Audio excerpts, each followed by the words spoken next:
Ito po guys, nakita po natin dito si Viancy. Ayan po si Viancy oh. Nagtirik po siya ng kandila.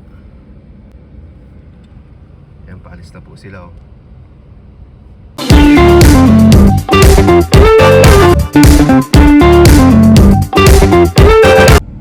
Hello po mga kalingap and welcome back po sa ating YouTube channel. Isang mapagpalang araw po sa inyong lahat. And ayan po, for today's video po ay pakita ko lang po sa inyo a day in my life. Ayan, so medyo napansin nyo po, medyo mahaba po yung buhok po natin. So magpapagupit po tayo ngayon. At samahan nyo ko guys. Let's go! Ayan, hello po mga kalingap. Isang mapagpalang araw po. At ito po guys, nakita po natin dito si Viancy. Nandito po siya sa simbahan. Ayan po. Aksidente lang po na nakita po natin dito si Viancy. Kasi ako po ay magpapagupit sana po dito malapit sa simbahan. Ayan yan po si Viancy oh. Nagtirik po siya ng kandila. Ayan, may kasama po siyang kaklase. Ayan po. Ayan, napakabait po talaga ni Viancy po hindi lang mapagmahal sa pamilya, mapagmahal pa po sa Diyos. Maka-Diyos pa. Ayan Anong oras po ngayon Time check po. Time check. It's 11 guys. 11:05. Nandito si Viancy 11:05 ng umaga. Grabe. Ayan po. Ayan, paalis na po sila oh. Siguro may pasok pa po ito sila. Ayun na. Ayun po sila. Yung school po kasi nila, nandyan lang po, katabi lang po ng simbahan. Grabe po. Ayan, ingat kayo, Viancy. Pagbutihan ng pag-aaral. So, hello po mga kalingap. At ito po, kasama na po natin ang Kalingap Tahanan Squad guys. Ayan Katie Boys. Kape po tayo, kape. Ayan, kape po tayo. So, yan po. At hindi po nila alam na kanina nakita ko po si Viancy sa simbahan. Kasama si Eds. Ay, kaso hindi bro. Wala. Pero may iba siyang kasama. Sino? Opo, si Viancy po. Nakita ko po may iba pong kasama. Sino? Pero hindi po lalaki babae po. May kasama po siyang classmate niya po. And nakita ko po siya na yun nga, nagtirik po sila ng kandila po doon sa simbahan. Opo. Mga bandang alas 11 yun bro alas 11. So kainitan, nagtiyaga sila talaga doon na mainitan sa simbahan, sa labas kasi yun Feeling ko yan, after class niya siguro or before? Feeling ko vacant nila. Vacant. Feeling ko vacant kasi after nun, bumalik pa sila sa school. Bumalik pa silang school. Parang nagsaglit lang sila para doon. Nakakatuwa, di ba? So, grabe napakahalaga ng pinalangin ni Viancy. Ano kaya yung pinagdasal ni Viancy doon sa sa simbahan Siguro importante yun sa kanya. Talagang malalim yung yung panalangin niya talaga Ano kaya yung kayo guys, kayo po sa mga nanonood, ano kaya yung pinanalangin po ni Viancy doon sa simbahan? Ikaw bro, anong feeling mo? Feeling ko kasi mahalaga sa kanya, alam ko si Viancy po is mapagmahal sa pamilya Yun. Sobrang mapagmahal niya sa pamilya. Siyempre, nakita nga baga natin yan dati, yung naglalakad siya. Off-cam po yun, naglalakad siya, yung may dala siyang cake. Lagi ako talagang pinapabilib ni Viancy talaga.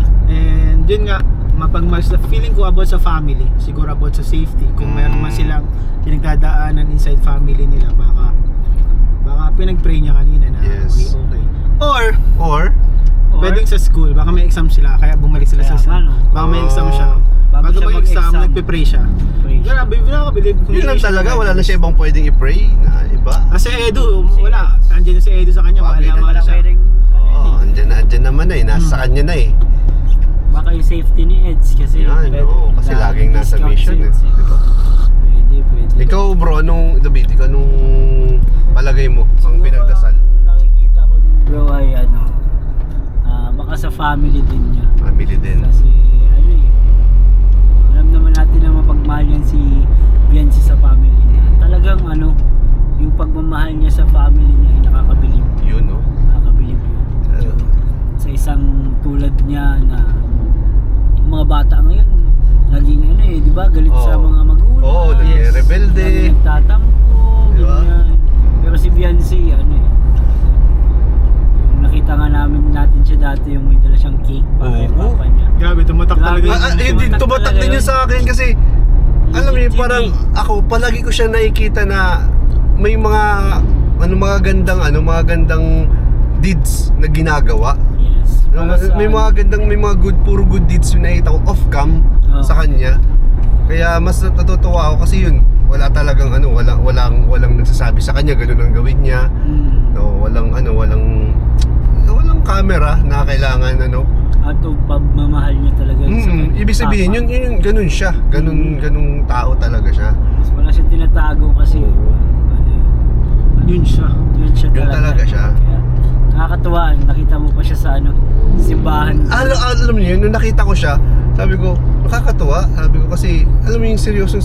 Hindi siya yung parang naglalaro lang na, oy, magtitirik ako ng kandila. Hindi, seryoso talaga siya. Nakakatawa, bro. Seryoso siya, talagang nagpe-pray talaga siya. Kasi yung iba ngayon ng mga kabataan, parang nahihiya na sila, parang kapag ganyan na, parang ganyan ka, parang minsan parang hindi ka cool. Oo. Parang ano ka na, ay ano ba yan? Parang tatawanan ka pa. Yes. Pero siya parang ano talaga siya. Hindi niya kinakayan Oo, talaga. Grabe yung ano niya kay Saka sa dami ng achievements at nadarating niya na dito sa Kalingap, hindi niya kinakalimutan sila. Yes, yun ang pinaka-important dun. Ako naman, kung ako tatanong siguro kung ano yung pinagdadasal niya dun, siguro para sa sarili niya. Yung peace of mind niya. Ay, Feeling ko yun talaga. Kasi syempre, tayo nasa mundo tayo ng maraming matang nakatingin. madaming judgment. Maraming Araw-araw. mga nag-judge, maraming nagbibigay ng komento. Yung alam mo, yung mismo kunwari may sinabi ka lang na isang word, pwede na nilang gawa ng kwento. Yes. Oo nga eh. Mabago yung kwento na Yes. totoong nangyayari. Mm. So, mahirap po talaga sa social media. Yes, so mahirap yun. So feeling ko yun, peace of mind ang pinapanalangin niya. Sana Yes. pinanalangin niyo din yung peace of mind natin. Yes, sana tayong lahat.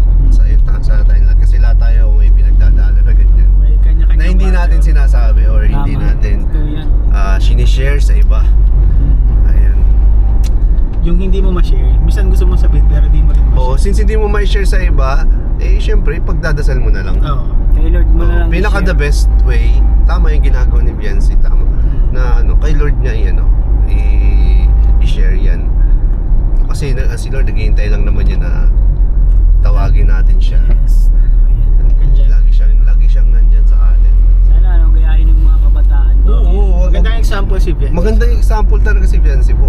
Yung minsan nakala natin, si Biancy baka malaki ng ulo. Pero nakita ko naman talaga at tuwang-tuwa ako. Very proud talaga ako dun sa ginawa ni Biancy dun. Kasi yan yung mga hindi pangkaraniwan na ginagawa na po ngayon ng mga kabataan po. So magandang ehemplo po si Biancy. Ayan, at yun lang po. Guys, maraming salamat po sa panonood po at kahit pa paano nakapag-share po tayo ng magandang update para po kay Biancy po Kasi ang tagal na rin vlog ulang heads siguro nakabis. Oo, matagal na rin bro, matagal na. Ako bro, miss na miss ko na sila bro kasi tayo bro parang nasa ibang mundo na tayo. Oo, ay, alam niyo naman Sa kami ibang- guys, Kalingap Tahanan, parang feeling na medyo medyo nasa may pader.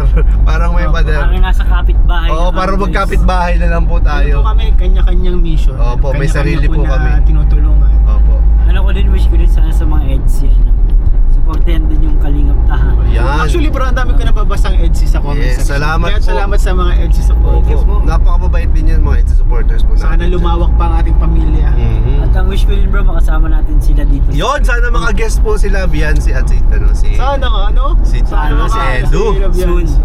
Yan, soon. So, maraming salamat guys. At God bless po.